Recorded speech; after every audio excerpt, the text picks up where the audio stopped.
My brother got me this cool little thing from this cute little Japanese store that we have around here.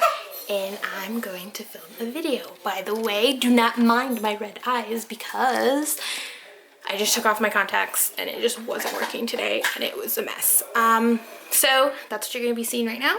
I hope you enjoy it.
Alright guys, that's it.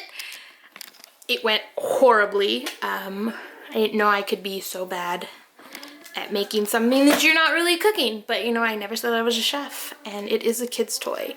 And no, I did not eat it because it tasted really gross and I think it was old. But I really thank my brother for getting it for me because it was super fun to make, not super fun to eat. Please like and subscribe if you like my video. Leave me a comment with any suggestions you have. And that's it. Okay, bye.